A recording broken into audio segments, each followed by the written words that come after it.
లో సమాజంలో జరుగుతున్న వివక్ష ఈ రోజు మనం చూస్తున్నాం. మిత్రులు పాయల శంకర్ గారు ఈ 10,000 కూడా సరిపోదు, ఇంకా ఎక్కువ ఉండాలి. వాళ్ళకి ఆరోగ్య పరిస్థితులు లేకపోతే ఇతర అంశాలు వచ్చినప్పుడు వాళ్ళకి ఈ 10,000 రూపాయలు సరిపోదు, 15% కానీ ఇంకా ఎక్కువ ఉంటే బాగుంటుంది అని వారు ఒక సూచన చేశారు. అయితే అధ్యక్ష, ఈ సందర్భంగా కేంద్ర ప్రభుత్వం ఏదైతే చట్టం తీసుకొచ్చిందో 2007 యాక్ట్, ఇప్పుడు నేను చెప్పింది, అందులో మ్యాక్సిమం 10,000 మించకూడదని కేంద్ర ప్రభుత్వం చట్టం చేసింది. ఇప్పుడు 10,000 కంటే అధికంగా ఇచ్చేటట్టుగా మనం ఏ చట్టం చేసినా కేంద్ర ప్రభుత్వం యొక్క చట్టానికి విరుద్ధంగా మన రాష్ట్ర ప్రభుత్వం మన శాసనసభ చట్టం చేస్తే ఈ చట్టమే చెల్లకుంటపోతుంది. కాబట్టి ఒకవేళ అవసరమైతే మనం ఏదైనా ఒక సందర్భంలో దీని పరిధిని పెంచడానికి అవసరమైన సూచనలు చేస్తూ ఇక్కడ చర్చ చేసి ఒక తీర్మానాన్ని మనం అవసరం అనుకుంటే కేంద్ర ప్రభుత్వానికి పంపించి ఈ 10,000 15% శాలరీ లేదా 10,000 లోపు ఎక్కువన్నా తక్కువన్నా 10,000 యావరేజ్గా వచ్చేటట్టు చేయడం జరిగింది అధ్యక్ష. ఎందుకు అంటే కేంద్ర ప్రభుత్వం తీసుకొచ్చిన చట్టాలను కూడా మనం దీంట్లోని మనం పెట్టుకోవడం. సెక్షన్ 9లో మ్యాక్సిమం మెయింటెనెన్స్ అలవెన్స్ 10,000 మించవద్దని ఉంది అధ్యక్ష ఈ చట్టంలో.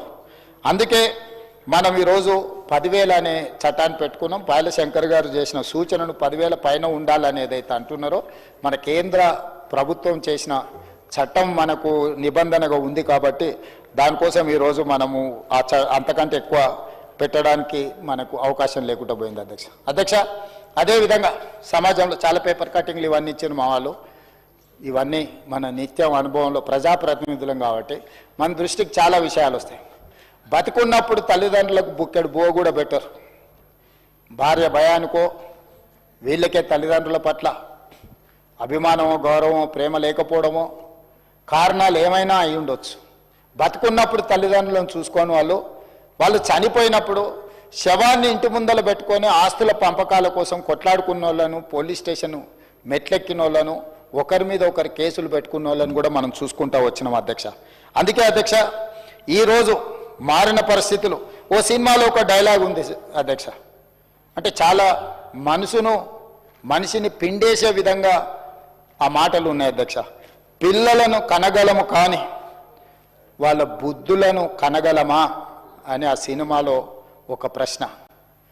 తల్లిదండ్రులకు పిల్లలను కనడానికి అవకాశం ఉంది కానీ వాళ్ళ బుద్ధి ఎలా ఉండాలనో ఆ బుద్ధిని కనే అవకాశం తల్లిదండ్రులకు లేకపోవడం వల్ల ఈరోజు సమాజమే తల వంచుకునే విధంగా కొంతమంది పిల్లలు వ్యవహరిస్తున్నారు. వాళ్ళని దృష్టిలో పెట్టుకొని ఈ చట్టం చేయడం, ఈ అవకాశం రావడం ఒకవైపున నేను ఆనందంగా భావించిన, ఇంకొక వైపు నాకు చాలా బాధ ఉంది. ప్రేమ మధ్య, అనురాగం మధ్య, తల్లిదండ్రుల మధ్యలో ఆత్మీయ బంధం మధ్య ఉండాల్సిన విషయాన్ని చట్టం చేయాల్సిన పరిస్థితి రావడం, చట్టం ద్వారా నియంత్రించాల్సిన పరిస్థితి దాపురించడం ఈ సభకు ఇది బాధాకరమైన విషయం. కానీ బాధపడుకుంటూ కూర్చుంటే తల్లిదండ్రుల సమస్య తీరదు. వయసు మీద పడి కష్టం చేయలేని పరిస్థితిలో కనీసం బతకడానికైనా కనీసంగా వాళ్ళకు మనము వెసులుబాటు కల్పించాలి. కాబట్టి ఈరోజు ఈ చట్టాన్ని మనం తీసుకొస్తున్నాం అధ్యక్ష. అదేవిధంగా అధ్యక్ష, ఒకప్పుడు ఉమ్మడి కుటుంబాలు ఉండేది. ఉమ్మడి కుటుంబమే కాకుండా కుటుంబంలో తమరైనా, నాకు తెలిసి తమరికి 8 మంది సోదరిమణులు, తమరొక్కరు, మేము 7 మంది అన్నదమ్ముళ్ళం, మాకొక్క సోదరిమణి. అంటే ఒకనాడు కుటుంబాలల్లో ఎక్కువ మంది సభ్యులు ఉండేటోళ్ళు. భట్టి విక్రమార్క గారు కూడా 6 బ్రదర్స్. సో మన కుటుంబాలన్నీ కూడా ఎక్కువ మంది ఉండడం వల్ల ఒక సోదరుడు ఒక సోదరిమనో తల్లిదండ్రులను చూసుకోకపోయినా ఇంకో సోదరుడు ఎవరో ఒకరు చూసుకునేవాళ్ళు. ఒక సోదరుడికి అవకాశం లేక ఉద్యోగరీత్యా ఇతర ప్రాంతాలకు పోయినా, ఇతర రాష్ట్రాలకు పోయినా, ఇతర దేశాలకు పోయినా ఇంటి పట్టున ఉండే సోదరుడు తల్లిదండ్రులను కాపాడుకుంటూ ఊర్లో వ్యవసాయం చేసుకుంటూ ఆ కుటుంబానికి తల్లిదండ్రులకు అండగా ఉండేది. ఇట్లా రకరకాల పరిస్థితుల వల్ల మనము ఉమ్మడి కుటుంబంతో పాటు కుటుంబంలో ఎక్కువ మంది సభ్యులు ఉండడం వల్ల ఆనాడు తల్లిదండ్రులకు అంత ఇబ్బంది బాధ కలిగేది కాదు. ఒక కొడుకు కాకపోయినా ఇంకో కొడుకు చూసుకుంటాడనో, పెద్ద కొడుకు కాకపోతే చిన్న కొడుకు దగ్గర ఉండొచ్చానో వాళ్ళకు ఒక ధైర్యం ఉండేది. గ్రామం కూడా ఒక ధైర్యం ఉండేది. ఊరంతా మాకు అండగా నిలబడుతుంది, ఊరంతా మాకు భూమి ఉన్నా ఇల్లు ఉన్నా లేకపోయినా ఊరు మాకు అండగా నిలబడుతుందని ఊరు కూడా ఒక నమ్మకం, ఒక విశ్వాసం. ఉమ్మడి కుటుంబం ఒక నమ్మకం, విశ్వాసం. కుటుంబంలో ఎక్కువ మంది పిల్లలు ఉండడం ఒక నమ్మకం, విశ్వాసం. ఈరోజు కాలం మారింది, పరిస్థితులు మారినాయి, ఆలోచనలు మారినాయి, అవసరాలు మారినాయి, మన ఎదుగుదల లేకపోతే మన ఆలోచనలు మారిపోయినాయి. ఈ సందర్భంగా ఈరోజు ఈ చట్టాన్ని ఈ పరిస్థితుల్లో ఈరోజు మనం చేసే పరిస్థితి వచ్చింది అధ్యక్ష. అందుకే ఈ చట్టంలో మనం ఆడపిల్లలకి ఆస్తుల్లో సమానమైన హక్కు తీసుకొచ్చినాం. ఈరోజు కొడుకుకి కూతురికి తేడా లేదు, కొడుకైనా కూతురైనా సమానమే అనుకునే తల్లిదండ్రులను చూసినాం.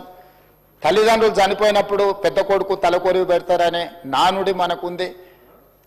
లేకపోతే కొడుకే తలకొరివి పెట్టాలని, కొడుకులు లేకపోతే దత్తత తీసుకునే సాంప్రదాయాన్ని మనం చూసినాం. తలకొరివి పెట్టడానికి మేము దత్తత తీసుకున్నాం అన్నోళ్ళను చూసినాం. ఈరోజు సమాజంలో మార్పు వచ్చింది. తల్లిదండ్రులు చచ్చిపోతే తలకొరివి కూతుర్లే పెడుతున్నారు. సమాజం వీటన్నిటిని వెల్కమ్ చేస్తుంది.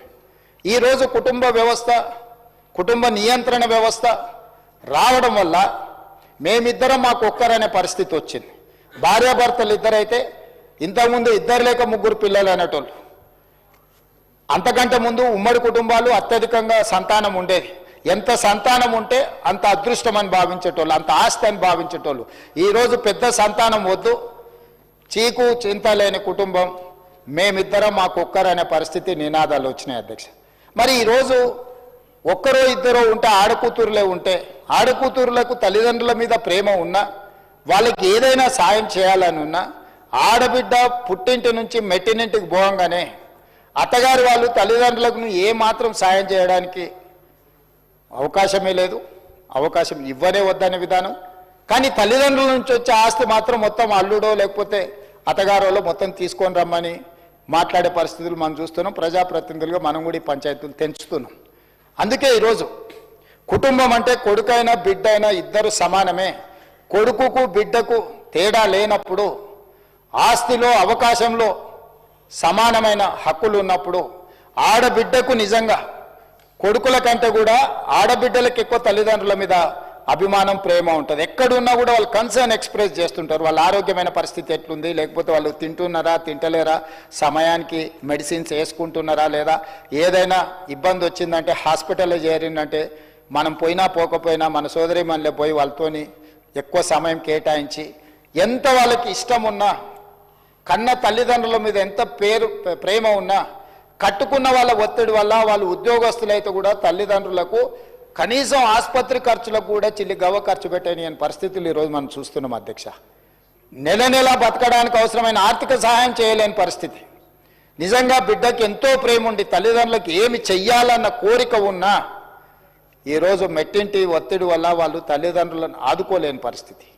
ఇక్కడే మన ప్రభుత్వం ఆలోచన చేస్తుంది అధ్యక్ష.